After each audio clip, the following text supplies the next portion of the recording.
इस समय भारत की राजनीति के चिर युवा नेता जो गुजरात चुनाव के दौरान संभवतः एक भी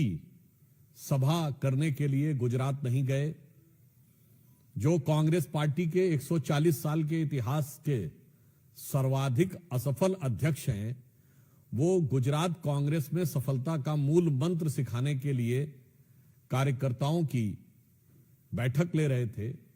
और यद्यपि यह कांग्रेस पार्टी का नितांत अंदरूनी मामला है, परंतु उनके द्वारा दिए गए बयान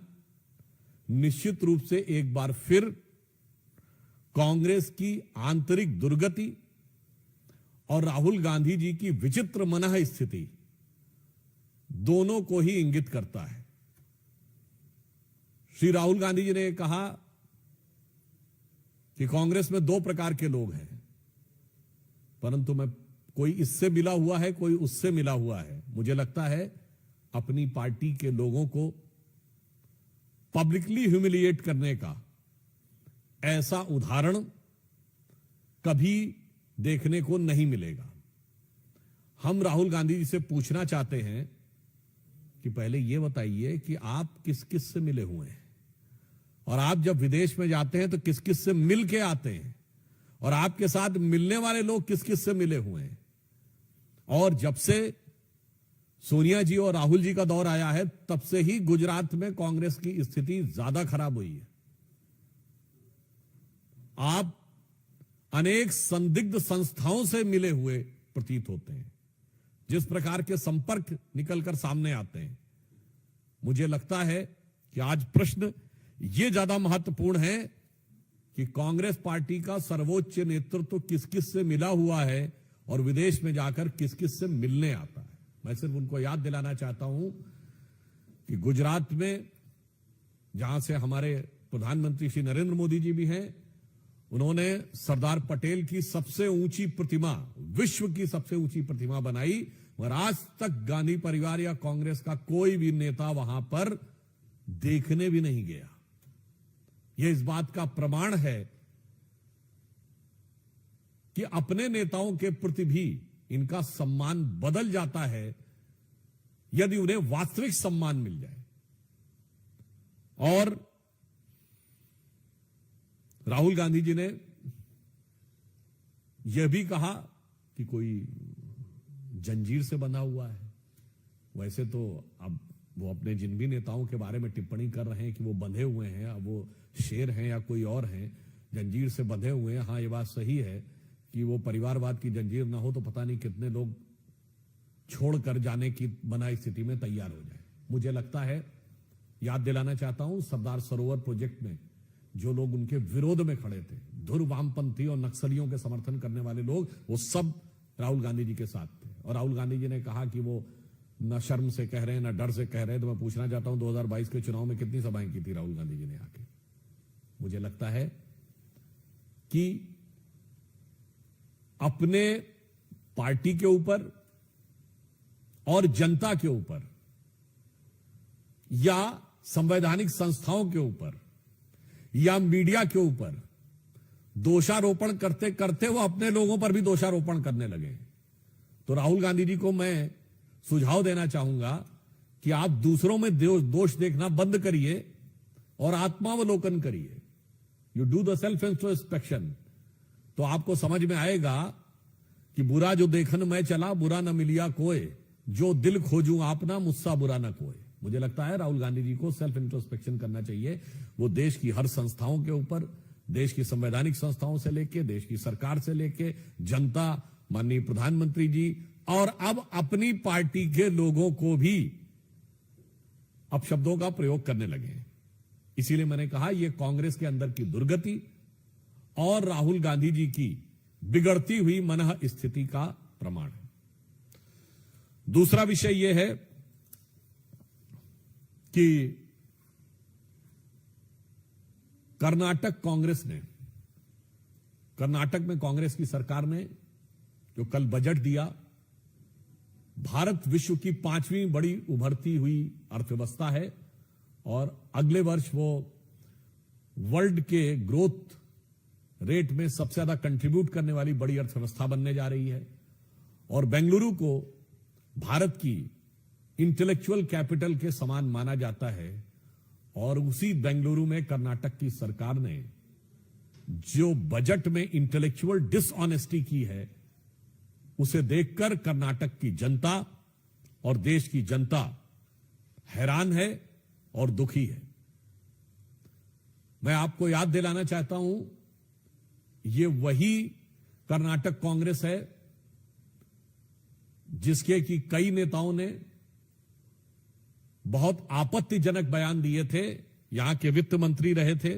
संभवतः उनका नाम मिस्टर डीके सुरेश था, जिन्होंने यहां तक बोल दिया था कि टैक्स कलेक्शन यहां ज्यादा होता है और उत्तर भारत में कम होता है। तो पत्रकार ने उनसे पूछा कि क्या अलग होने पर विचार करना चाहिए, तो उन्होंने उसके लिए भी हां बोल दिया था। अब समझ में आता है कि वो जो टैक्स कलेक्शन हो रहा है उसका डिस्ट्रीब्यूशन कहां जा रहा है।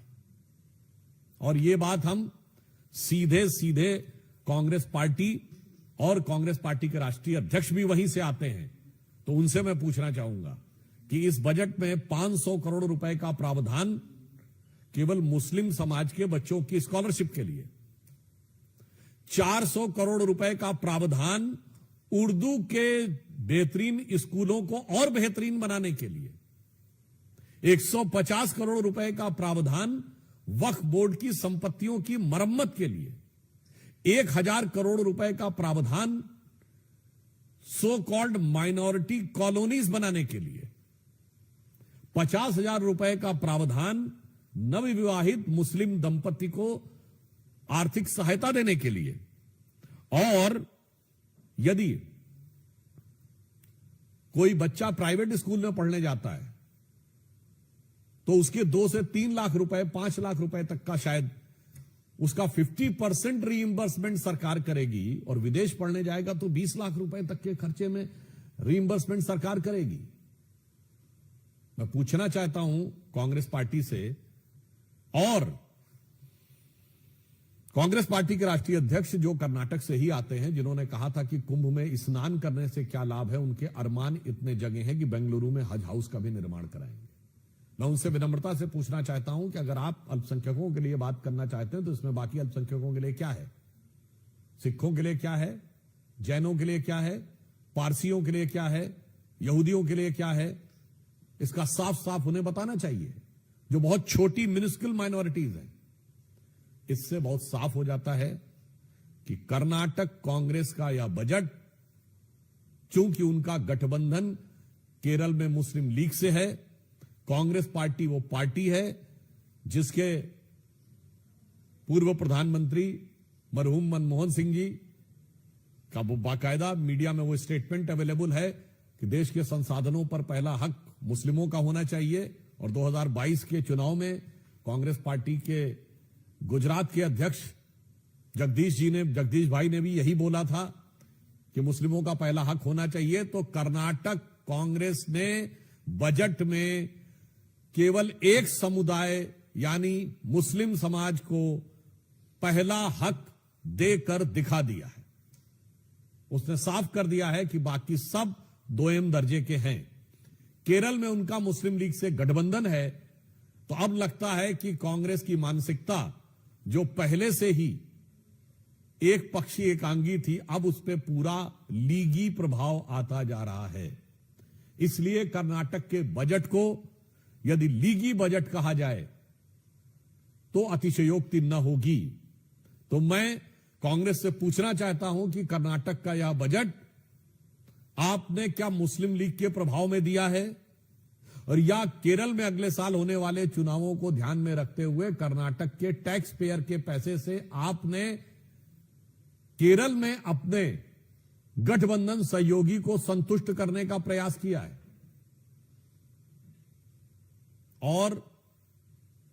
तीसरे बिंदु पे जहां से प्रारंभ किया था वही मैं कहना चाहूंगा, राहुल गांधी जी ने गुजरात में कहा कि कांग्रेस के 2 बड़े नेता हुए गुजरात से, सरदार वल्लभ भाई पटेल और महात्मा गांधी। निश्चित रूप से हम सबके आदरणीय हैं, और सरदार वल्लभ भाई पटेल एक नेशन के आर्किटेक्ट थे, परंतु शायद राहुल गांधी जी भूल गए कि कांग्रेस के एक और नेता थे जो पहले कांग्रेस के थे, बाद में उन्होंने लीग बना ली थी, वो भी गुजरात से ही थे, मोहम्मद अली जिन्ना। तो आज की कांग्रेस सरदार पटेल के आदर्शों से कोसों दूर है, महात्मा गांधी के आदर्शों से कोसों दूर है, और मोहम्मद अली जिन्ना के आदर्शों के को आत्मसात कर कर बैठी हुई है। यह गुजरात से लेकर कर्नाटक तक और कर्नाटक से लेकर केरल तक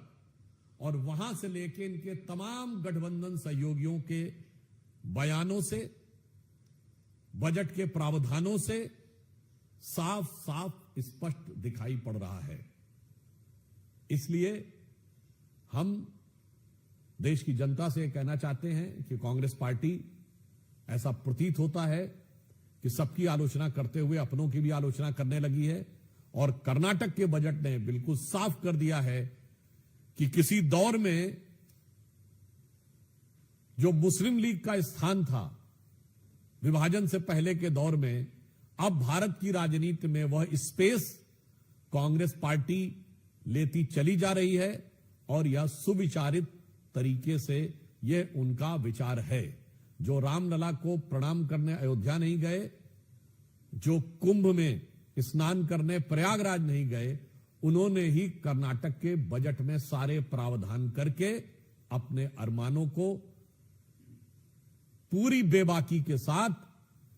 भारत की जनता के सामने रख दिया है।